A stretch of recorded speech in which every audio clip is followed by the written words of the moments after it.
வாழ்க வையகம், வாழ்க வையகம், வாழ்க வளமுடன். குரு வாழ்க, குருவே துணை. அருள்நிதி பேராசிரியர் அன்பழகன் திருவண்ணாமலை. அனைத்து அன்புள்ளங்களுக்கும் வாழ்க வளமுடன்.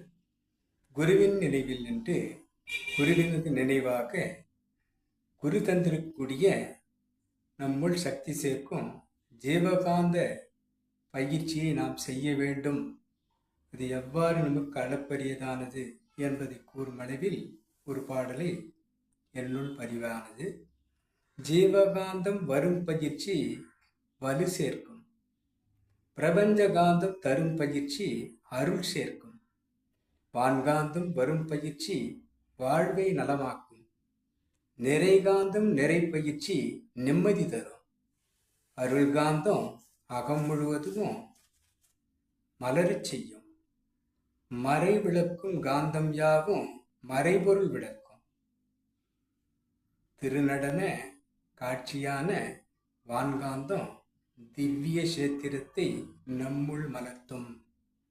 ஆக இறை சக்தியை நாம் உணரவும், இறை சக்தியை நாம் பெறவும், இவ்வுலகில் சிறப்பாக வளமுடன் வாழவும் ஜீவகாந்த பெருக்க பயிற்சி நமக்கு அவசியம் என்பதை இப்பாடல் குறிப்பிடுவதாக எனக்குள் பதிந்தது. ஜீவகாந்தம் நம் உடலை வலுவாக்குவதாகவும் பிரபஞ்ச காந்தத்தை நாம் உள்ளிருப்பதாக இந்த பயிற்சி அமைந்திருக்கிறது என்பதையும், வான்காந்தமே காந்தம் ஒன்றோடு ஒன்று சேர்ந்து கொள்ளவும் ஒன்றிலிருந்து ஒன்று பிரிந்து செல்லவும் உரியதானது. ஆக வான்காந்தத்தை ஜீவகாந்தமாக மாற்றி நாம் கொள்ளலாம். ஜீவகாந்தத்தை பெருக்கி பெருக்கி ஆரா என்பதாக நம்மிலிருந்து நாம் நினைப்போரை குளுமையாகவும் நலம் பெறச் செய்யவும் இந்த காந்தமே செயலாக்கமாகிறது என்பதையும், ஆக நிறை காந்தமாக நமக்கு நிம்மதியை தருவது வான்காந்தமும் ஜீவகாந்தமும் காந்தங்களே என்பதையும் அகம் முழுவதும் பரப்பி அருளாற்றலை நாம் பெறுவோம். மறைபொருள் விளங்கக்கூடிய அந்த ஆற்றல் நம்முள் மகிழ்ச்சியை ஏற்படுத்தும்.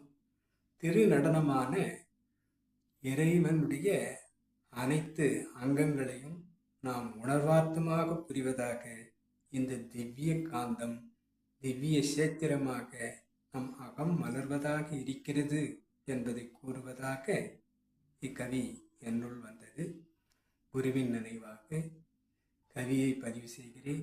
அனைத்து அன்புள்ளங்களுக்கும் வாழ்க வளமுடன்.